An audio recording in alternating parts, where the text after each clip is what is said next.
Roads are still going to be slick out there as well, because in these cold of temperatures, the salt and the chemical they try to put down, it's really no good, Lisa. Yeah, they just don't work here. We're looking at temperatures way below zero, wind chills even lower than that. So that morning drive and wait at the bus stop going to be a hazardous one because of the cold here today. Here's a look outside. Traffic picking up this morning as we are starting off our day, looking better out there than compared to yesterday. But again, that intense cold will be an issue with us throughout the morning, especially, but even through the day. We're currently at 14 below in Fargo. Wind is out of the northwest at 12 miles per hour.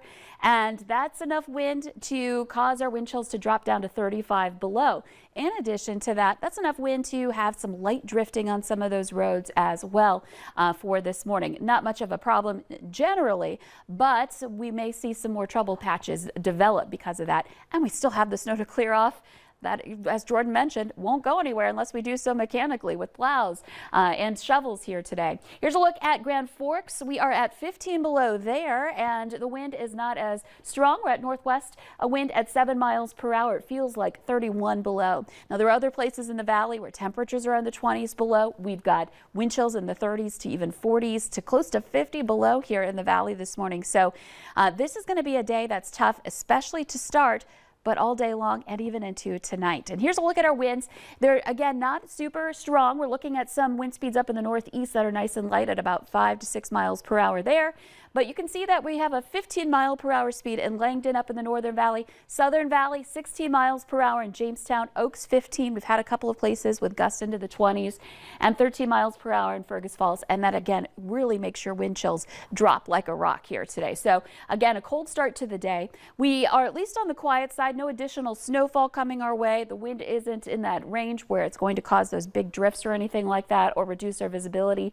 But in general, it's the cold that we're watching for today. If you're heading down to Frisco, well, here's a look at what's going on right now. There is snow down into Kansas, now dipping into Oklahoma, stretching back over to the Mississippi River Valley. That's all part of that Arctic air that's been surging in that we're in the heart of right now. And right on the nose of that is where that snow happens to be. So driving in that direction, if you have some friends and family on the road right now, they're going to run into it. If you're not leaving until now or a little bit later today, I'm thinking that will start to break up a little bit. Still, it'll be cold and you'll want that survival kit with you. Here's a look at our temperatures here in the valley. Out at the bus stop this morning, dangerous. We're looking at temperatures into the teens below zero. We're talking about wind chills that are even lower. Heading home from school, heading home from the bus stop, still dealing with some temperatures into the teens below zero. Some of us may warm up to maybe 8, 9 below here today, but overall it's going to be quite cold. We'll have some sunshine, at least. That'll be nice to see. And then for Friday, our morning low will be the coldest yet with this latest round. We're talking about 20s, 30s below temperatures. We do warm up, but it comes with some wind, so we got to watch out for some blowing and drifting snow again Friday night, along with some light snow too. So this is not going to improve much here. Even as we head into the weekend, it's still going to be windy on Saturday. It's not until next week where we see some improvements. Be careful out there, Lisa. Thank you.